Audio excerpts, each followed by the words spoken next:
Ever feel like your credit score is this mysterious number that controls your life? Like you want that dream car, that perfect apartment, or maybe even just a better credit card, but this three-digit score is standing in your way?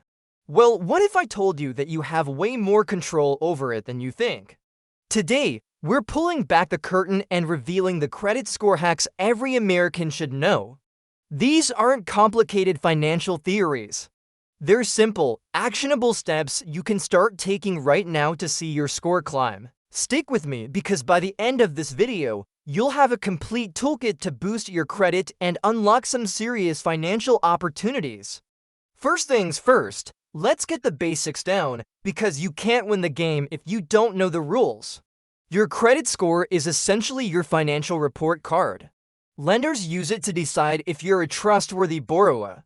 The most common one is the FICO score, and it's made up of 5 key ingredients. The biggest slice of the pie, a whopping 35%, is your payment history. This is simple. Pay your bills on time, every time. Even one late payment can tank your score. Next up, at 30%, is your credit utilization. This is just a fancy term for how much of your available credit you're using. We'll dive deep into this one later because it's where some of the best hacks are hiding. Then we have the length of your credit history, which makes up 15%. The longer you've responsibly managed credit, the better. At 10%, we have your credit mix. Lenders like to see that you can handle different types of credit, like credit cards, a car loan, or a mortgage. And finally, the last 10% is new credit. Every time you apply for a new line of credit, it can cause a small, temporary dip in your score. So understanding these 5 pillars is the foundation for everything we're about to cover. Alright, let's jump into our first and most powerful hack, mastering your credit utilization ratio. Remember how this is 30% of your score? It's a huge deal. Your utilization ratio, the amount of credit you're using divided by your total credit limit. For example, if you have one credit card with a $10,000 limit and you've spent $3,000, your utilization is 30%. Now, here's the secret. Lenders get nervous when they see high utilization. It makes them think you're overextended and might have trouble paying them back. The golden rule is to keep your utilization below 30%. But the pro hack, keep it below 10%. People with the highest credit scores, we're talking 800 and above, often keep their utilization in the single digits. So how do you actually do this? Here are a few strategies. First, the most obvious one, pay down your balances. But if you can't pay it all off at once, try making multiple payments throughout the month. Most card issuers only report your balance to the credit bureaus once a month. If you make a payment right before that reporting date, you can make your balance look much lower than it actually was for most of the month. This little timing trick can give your score a quick boost. Another great method is to ask for a credit limit increase. If your limit goes up but your spending stays the same, your utilization ratio automatically goes down. Just call your credit card company and ask if you've been a good customer and have a history of on-time payments. They're often happy to do it. And a word of caution, when they ask for your income, be honest, but also be sure to include all sources of household income you have reasonable access to.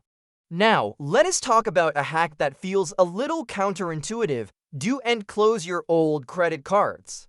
You might think that closing an account you no longer use is good financial hygiene.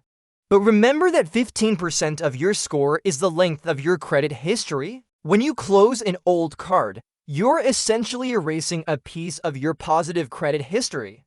That account's age disappears, which can lower the average age of all your accounts. A shorter credit history can make you look like a riskier borrower. Plus, closing a card also reduces your total available credit. This means your credit utilization ratio will instantly go up even if your spending habits don't change. So unless the card has a ridiculously high annual fee that you can't get waived, it's usually best to keep it open. If you're worried about not using it, just put a small, recurring charge on it, like a streaming service subscription, and set up autopay. That way, the account stays active and continues to contribute positively to your credit history. It's an easy win. Okay, ready for another powerful hack? It's called becoming an authorized user. This is perfect if you're just starting out or need to rebuild your credit.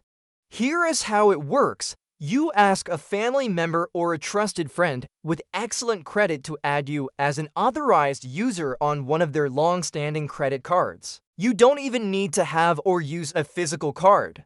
Once you're added, that card's entire history, its age, its limit, and its perfect payment record gets copied onto your credit report. It's like getting a credit history transplant. This can dramatically increase the average age of your accounts and lower your overall credit utilization, giving your score a significant lift. But there's a huge warning here. Make sure the primary cardholder is financially responsible. If they miss payments or max out the card, that negative activity will also show up on your report and hurt your score. So choose your partner in credit wisely. This strategy is built on trust, so make sure you have a clear agreement about card usage, if any, beforehand. Here is a newer hack that is changing the game for a lot of people, using services like Experian Boost, TransUnion Equitable, or Ultrafico. For a long time, only your debt payments like loans and credit cards counted towards your credit score. But what about all the other bills you pay on time every month, like your rent, your cell phone, your utilities, and even your streaming subscriptions? These services allow you to link your bank account and have those on-time payments reported to the credit bureaus. For people with a thin credit file, meaning you don't have a lot of credit history, this can be a game changer.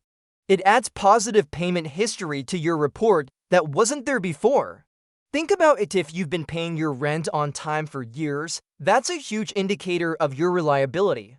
Now, you can finally get credit for it. It's a fantastic way to build credit without taking on new debt. Most of these services are free, and you have control over which accounts you want to share.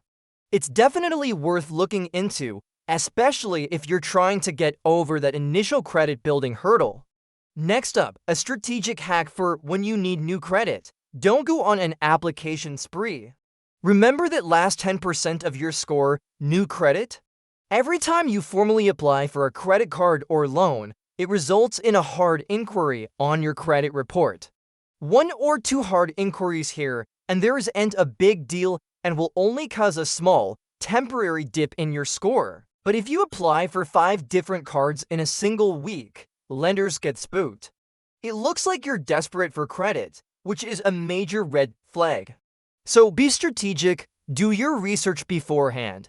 Use pre-qualification tools that many credit card companies offer on their websites. These tools use a soft inquiry, which does not affect your credit score, to tell you your likelihood of approval. This way, you can shop around for the best rates and offers without damaging your score. The only exception to the hard inquiry rule is when you re-rate shopping for a specific type of loan, like a mortgage or an auto loan. Credit scoring models understand this behavior, and if you make all your applications within a short period, typically 14 to 45 days, they will treat it as a single inquiry. And finally, the simplest but most overlooked hack of all, regularly check your credit reports for errors. You are legally entitled to a free copy of your credit report from each of the 3 major bureaus: Equifax, Experian, and TransUnion every single week through annualcreditreep.com. Yes, every week. Mistakes happen more often than you think. You might find an account that isn't yours, a late payment that you actually paid on time, or incorrect personal information. These errors can be dragging your score down without you even knowing it. If you find a mistake, dispute it immediately. The Fair Credit Reporting Act gives you the right to have inaccuracies corrected. You can file a dispute online directly with the credit bureau. They are required to investigate your claim, usually within 30 days, and remove any incorrect information. This is your financial data. It's up to you to be its guardian. Make checking your credit reports a regular financial habit, just like checking your bank account balance.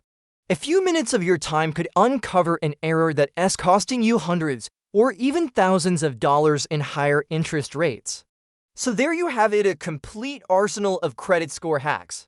We've covered everything from mastering your utilization and keeping old accounts open to becoming an authorized user and leveraging your everyday bill payments. Remember, building good credit is a marathon, not a sprint.